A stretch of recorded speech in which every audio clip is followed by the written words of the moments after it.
following are the words of Lou Civello, president of the Suffolk County Police Benevolent Association. Police officers risk their lives to protect our communities and keep our streets safe. These officers are the thin blue line that stands between your family and the criminals that would do them harm. We are your neighbors, protecting your neighborhood. Hold the line. Support law enforcement. Stand with the Suffolk County PBA.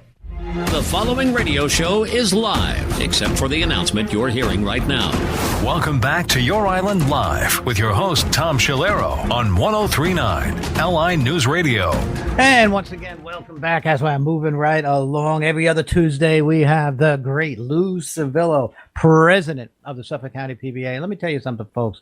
Busy gentleman. He's out there doing so many different things. And, of course, this weekend I got a chance to watch. I think it was a YouTube. I watched on the new one of the channels, TV channels that are out there, and it was just a great event. I want to talk about that event and how important it is to see the activism among our police officers, because they speak for us, folks, the common sense folks. I keep saying, like, the 98% that all we want to do is go to work, come home, have money to buy what we need, which right now we don't have enough money to buy what we need, but also to be protected by our great police department. And Lou has become a focus point into making sure that happens. Let me say hello to Lou Civello. Hey, Lou, how are you?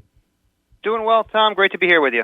You know, again, I was watching the event over the weekend. The Suffolk County PBA has formally endorsed, you had a lot of media there, has formally endorsed Donald Trump and J.D. Vance for president and vice president of the United States. And I'd have to say, Lou, we're not really surprised at that. But what I was surprised about is the notoriety that it gets. And, of course, one of the giants of the House of Representatives, a man that you could certainly rely on when it comes to common sense, particularly in an area that you and I are both concerned about, as are many of our listeners, is law enforcement and what's to do right by the police, is Jim Jordan. Now, I can't say I know the answer to this question, is how a national figure like a Jim Jordan, how did he end up with you guys?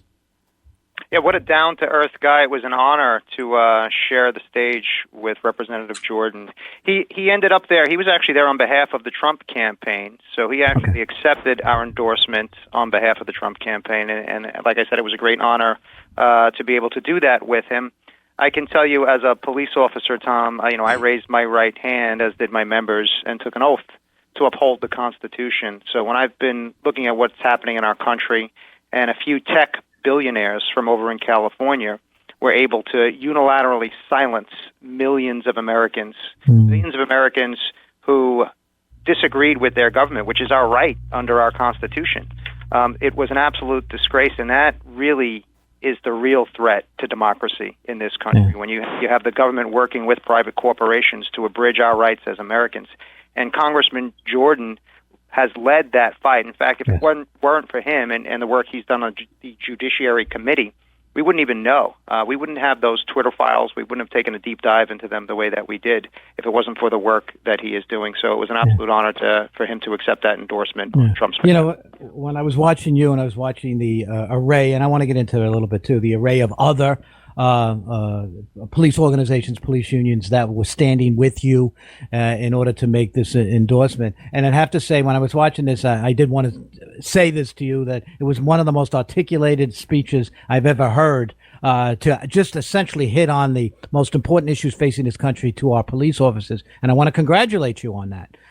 Because, again, it hit on everything that we needed to say. And, again, the reasoning behind the endorsement. And you have other endorsements that you will be making as the political year goes on. But this is what got to me. Everything you just said about Jim Jordan, I watch him all the time on the C-SPAN and on the Judiciary Committee meetings and so on. And I watch how he acts and how he is fair. But again, representing, I would say 98% of the people. I don't even know if that's even a justifiable percentage, because it's just such a common sense. But this is what got to me. And I wanted to raise this question with you as I'm watching this. And you were talking about what we're facing here in New York State. We're facing a mess between Governor Hochul, and again, I know you've reached out to her and she's reached out to you and so on, but we're still dealing with a cashless bail situation. You spoke about how our officers were doing paperwork, and next thing you know, the person is out and they're still doing the paperwork. You had mentioned that.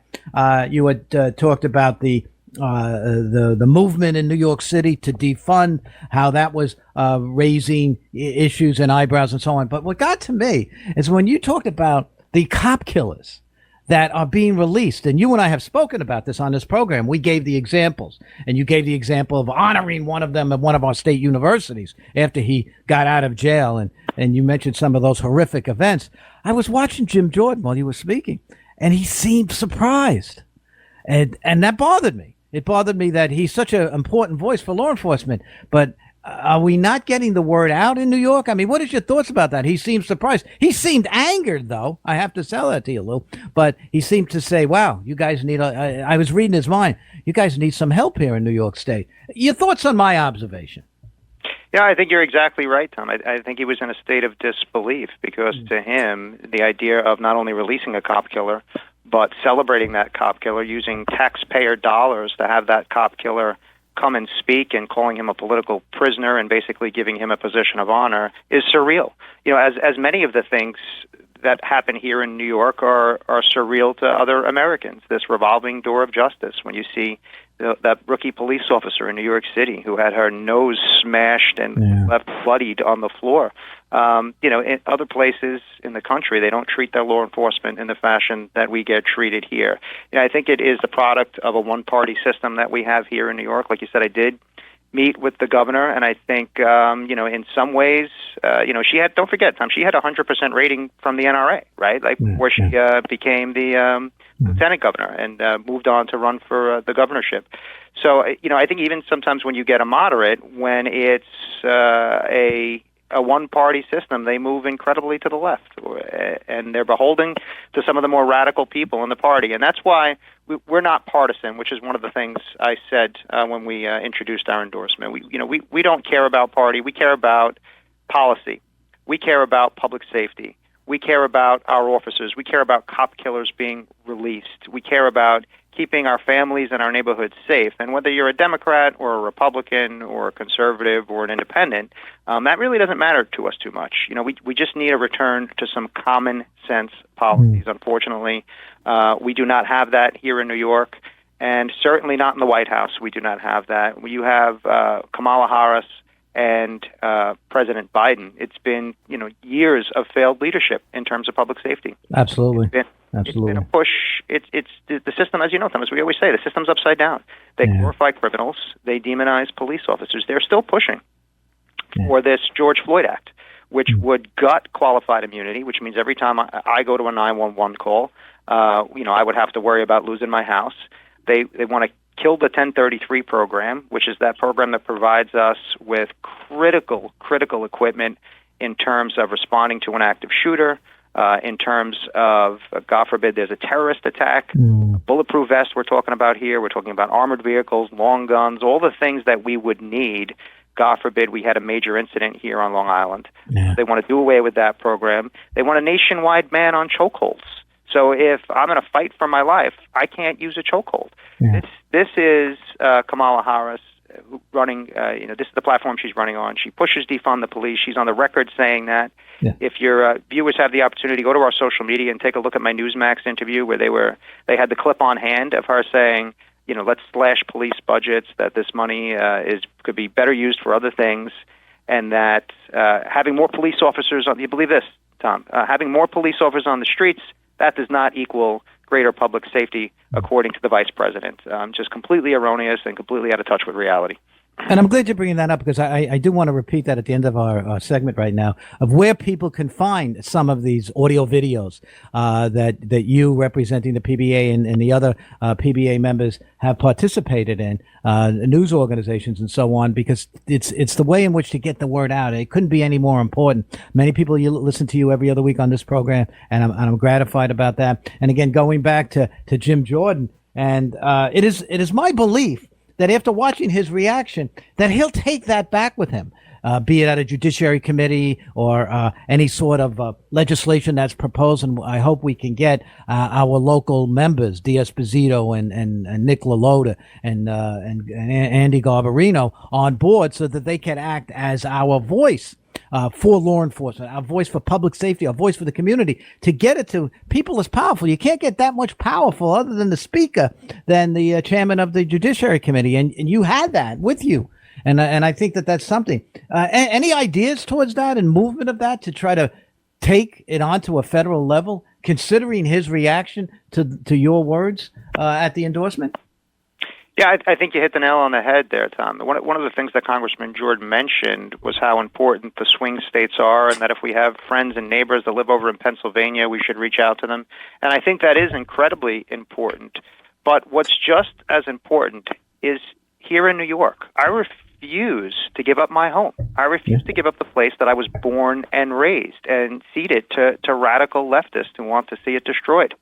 So let's be frank. If it weren't for the work that we did here in New York, if it weren't for Lee Zeldin and the campaign that he ran, Republicans would not control the House right now. Right, we wouldn't know about the Twitter files. Our police would be facing much, much worse policy. You know, at least we have a balanced government right now, which in many ways is a good thing, a split government. If we didn't do that work, you would have one-party rule, in Washington right now. So it's incredibly important that we get out there and we support Congressman Nick LaLota, who, let me tell you, his first term, Tom, could not have been more supportive of the police, could not have been more supported of my membership, the Suffolk County Police. At every turn, supporting federal legislation that helps us do our job. It's going to be incredibly important to get out there and vote for him, for Andrew Garbarino, for Anthony D'Esposito, to make sure that we're exercising our rights, make sure our families are exercising our rights, because it makes a difference. You may think that Washington doesn't make a difference, or maybe the presidential race is not going to have, it's going to have an effect. I can tell you, when President Trump was in the White House and we had the scourge of MS-13, these people who think nothing of killing children, who think nothing of luring young girls, right, to their deaths and hacking them apart with machetes, who think nothing of killing a 2-year-old, right, Tom? None of us have forgotten that, when they murdered the child's mother, and then this individual put the gun to the 2-year-old's head and murdered the 2-year-old, and then took the bowl that the 2-year-old had and gave it to his girlfriend's son. So these are the type of people that we were dealing with when it comes to MS-13 and these violent gangs. And at that time, President Trump showed true leadership, traveled here to Long Island, right here to Brentwood Community College, stood shoulder to shoulder with us, called for the death penalty for people who commit these sorts of acts, and said, you're going to have the resources, you're going to have the federal partnership, we're going to break this gang's grip on Long Island. That was true leadership. We haven't had that leadership in the last 3.5 years, so it makes a difference to you and your family here on Long Island when it comes to voting. And, your point wasn't lost. Again, while you were speaking, talking about how many Republicans were elected in New York State. And I think what popped into his head is that he's chairman of the Judiciary Committee because he's in the majority. And he's in the majority because of those surprise seats, because there was a surprise in New York, but a lot of that had to do with, the rest of the country wasn't paying attention to Lee Zeldin. We were. And the mere fact that Lee was able to do so well against Kathy Hochul, that he swept in, there was a coattail effect, and he swept in Republicans and gave them the majority. So I don't think that was lost on Representative Jim Jordan, but just so gratified to see him participate in a local event in Suffolk County. He's a big name, and as you said, he was there to accept the endorsement of the Suffolk PBA. You had other organizations there that were endorsing Trump. Who are they? Yes. So we had the Suffolk County Superior Officers Association and the Suffolk County Detectives Association, always shoulder to shoulder with us in these fights. Also, our corrections officers, our sheriffs, our probation officers, our Suffolk County Police Conference. So it was a coalition of Suffolk County law enforcement from across Long Island, starting all the way at the Nassau line, all the way out to the East End, all of us there together under one banner, giving our support and our endorsement for President Trump. I don't really think it was a tough choice. I'm being somewhat facetious, but I don't think it was a tough choice if you had to consider Kamala Harris and Biden Harris, I would say. Joe Biden used phrases that were very disturbing to me. Systematic racism in the criminal justice system. He would use that all the time. He'd talk about police violence, again, in police encounters and so on, how there was a violent nature about policing in America today. And these were, to me, buzzwords for people to take up the mantle against our police officers and to challenge our police officers and so on. So, whereas on the other hand, I've heard Donald Trump talk about qualified immunity. I had the opportunity to drive in the motorcade Lee Zeldin had asked me as a former law enforcement officer to drive in the motorcade at Gabreski Airport. Donald Trump, when he was president, this was in 2017, he landed, and I was there with a bunch of other former Suffolk police officers. We were driving in the motorcade. We were driving the vans for the press and things like that. So we had to be checked out. And I got to meet to Donald Trump and so on. But the minute he got off Air Force One, the first thing he did, Lou, he walked over to the cops. It was the first thing. And started shaking their hands and talking about it. So there's a clear indication there that you have a president, a former president, who's running to try to become the president again, who, without a doubt, has an affinity towards law enforcement, wants to help law enforcement. He's not afraid to talk about qualified immunity. You hear nobody talking about that, but wants to make sure there's a restoration of that and so on. So I don't think there was much of a choice, but the point is it had to be done. We have to show the people of Suffolk County or the people of this country that there is a candidate that is for public service. On the other side, for our public safety, the other side is Kamala Harris, who there are those tapes running around about defunding the police, turning units into, we need social workers instead of police officers. LAPD lost $1 billion. Because of her. Excuse me. New York City lost $1 billion. The LAPD lost $150 million in their operating budget because of Kamala Harris. So again, I guess the question to ask, easy choice. Yeah, I think it was an easy choice. You know, let's not forget she also asked her followers to bail out rioters in Minneapolis, you know, as they were burning down police precincts. So to support her, you know, and again, I believe that actions speak louder than words. If we look at her actions, if we look at the fact that she's still pushing this George Floyd Act to basically gut our police departments across the country, she embraced defunding the police. Once that became politically toxic, she now is trying to dismantle the police, because that's essentially what this would do. We're already in a recruitment crisis when it comes to police nationally, and if you were to institute this program, you wouldn't get anybody to take these jobs. So if you look at her actions, there's no way we could have supported her for president. And I'll tell you, for President Trump, he has always been vocally supportive of the PD. As I mentioned last time on your show, Tom, we sent a questionnaire. He immediately sent back a video praising the police, touting his everything that he's done for us. We got nothing back from the Biden camp. Literally didn't even answer our questionnaire. So that really does make it an easy decision. And I will tell you, Tom, Trump derangement syndrome is real, because after we put out the endorsement, you know, we have people here calling, trying to yell at our staff, sometimes from across the country, somewhere in California, who might have seen the Newsmax footage or something along those lines, and you know, screaming about convicted felon and things of that nature. And you'll have to maybe you can explain it to me, Tom, because after 24 years in law enforcement, I can't figure out what he's been convicted of. You talk about this, you know, litigation judo that they had to do, this trumped-up charge where you have a guy like Alvin Bragg who will not prosecute violent criminals, whose first order of business when he came to that position was to say, I'm not going to prosecute criminals. If you rob someone and you put a gun to someone's head, I'm not going to prosecute you unless you pull the trigger. This individual takes this minute campaign charge and somehow trumps it up to 34 counts and moves it around with a loaded jury in Manhattan. So I put really no stock into that whatsoever. I put stock into what they've done and their actions when they were in office. And when you compare their records, Tom, when you compare President Trump's record to Vice President Harris' records, there was no comparison. Decision for us.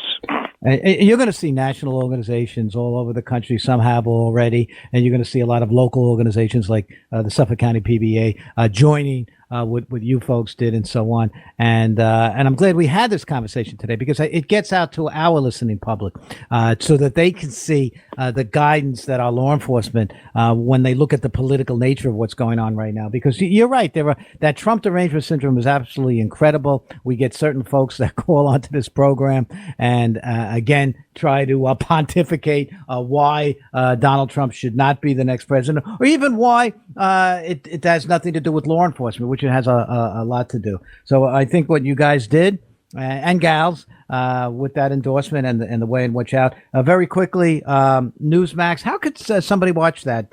What might they have to do? I think you can either get the channel, Tom, through Optimum, or you can we put it right on our social media. So if you go right to the PBA's Instagram, Okay. So it's going to be Suffolk PBA, and that video is posted right up there. It's also posted on our YouTube channel. So if you look up the Suffolk PBA's YouTube channel, all of this is, by the way, on our website. So you can go to www.suffolkpba.org, and you'll be able to see all those videos.